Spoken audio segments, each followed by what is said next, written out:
I just want to ask you, Newt Gingrich just said to the Washington Post the following, and I want to get your reaction. Quote, "The current race is which of these two, Clinton and Trump, which of these two, Clinton or Trump, is the more unacceptable? Because right now, neither of them is acceptable. Trump is helping her to win by proving he is more unacceptable than she is.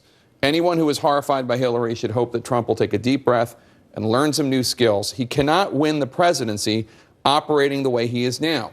She can't be bad enough to elect him if he's determined to make this many mistakes." Now, you want Trump to win. Correct. Do you agree with what Mr. Gingrich is saying? He's somebody who also wants Mr. Trump to win, that if he keeps on acting the way he's been acting the last few weeks, he will likely not win. I think you heard Mr. Trump in Florida just launch into a pretty aggressive attack on both the administration and on Mrs. Clinton. I think the bottom line here is that the country's ready for big change. 70% of the people are unhappy with what's going on.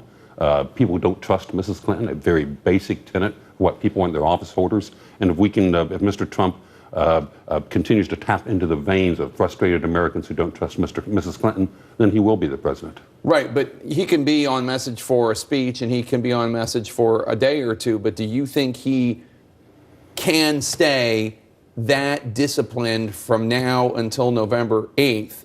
Or is he so accustomed to just being himself that he might not be capable of it? Well, he's not, first of all, he's not afraid of controversy. He realizes that as a leader, you have to be willing to step in and take on tough issues. And so he's not afraid to do that. Attacking a Gold Star family?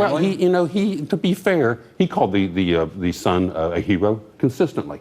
And he was attacked and he was going to defend himself. I think many American people would hope that in the same way if America's attacked, he's going to stand up and defend America as well. And he's trying to show the kind of leader he's going to be to help the American people. I mean, you're drawing a comparison between a criticism from a grieving family who opposed Donald Trump's policies and an attack from terrorists. I mean, or a verbal attack. It's in the country. Here's what we know. Mr. Trump's a fighter. He's frustrated with what's going on in Washington. Many the American people are too. And I think that's what he wants to try to get out there, is that he's going to be Donald Trump. He's gotten him this far, and he believes that will take him on to the presidency. Right, but there are a lot of wise people who want Trump to win, who think that the same skills that got him the nomination and got him this far need to be changed at least a bit so that he's not spending his time fighting with a Gold Star family or fighting with CNN or fighting with Speaker Ryan, but that he's fighting for the voters and against Hillary Clinton. And I think today's showing that's what he's back to doing. And so it'll be the kind of thing that in the next 97 days, that staying with the American people and their frustration is what's going to get him elected. But you agree if he isn't able to be as focused and disciplined as we saw him today, that might be a tougher task. I'm one of those who thinks that Mr. Trump being Mr. Trump should continue. And now, should it continue? What vein it should continue in?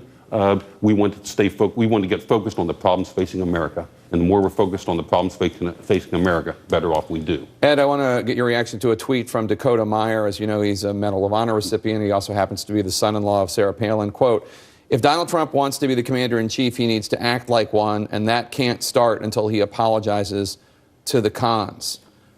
This is not a member of the liberal media. This is not a member of the Republican establishment. This is a Medal of Honor recipient and the son-in-law of one of Mr. Trump's biggest supporters, Sarah Palin. Mm-hmm. There are many folks who have a variety of opinions on this. There are other military leaders, military medal winners who've come to support Mr. Trump as well.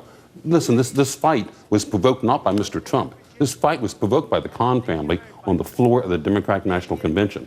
They went there with a purpose, and they tried to, and they were going there to attack Mr. Trump's Constitution, and not having read the Constitution. I think they were attacking Mr. Trump's proposal that Muslims be banned from entering the country. Well, but his proposal is that he wants to ban people from countries that support terrorism and that are exporting terrorism.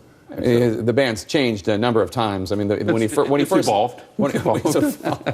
Yeah, I mean, when he first talked about it, he talked about there being a religious test Sure. ban, a complete and total ban on Muslims entering the United States until we figure out what the hell is going on. That's pretty much an exact quote, and that's what the cons were objecting to. Well, but that's not his current position, and I think that his current position has gotten to a place where most people agree with the fact that we've got to protect our country, and we don't know who's coming up in some of these countries, and we should take a look at it. I guess my only point is that the cons very patriotic Muslim Americans whose sons sacrificed everything, felt like they were being attacked first. But you maybe disagree. Yeah, I do disagree on All that right. one. Ed Rookover, thank you so much. Good to see you, as always. Good to see you. Instead of focusing his attacks on Hillary Clinton, Donald Trump has spent the past 4 days feuding with this Gold Star family. How is Hillary Clinton spending her time?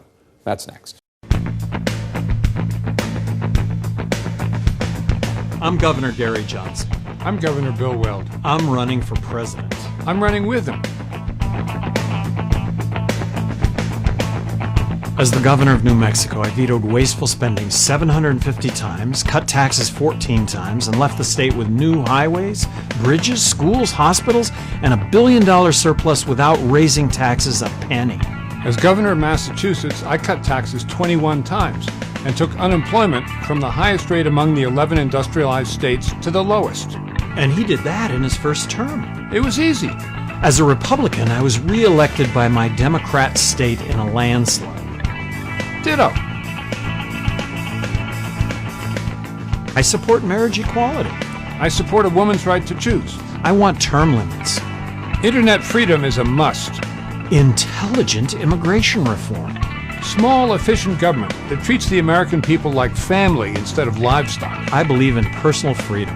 I want government out of your pocketbook and out of your bedroom. It's time to end the wars and use those dollars here at home.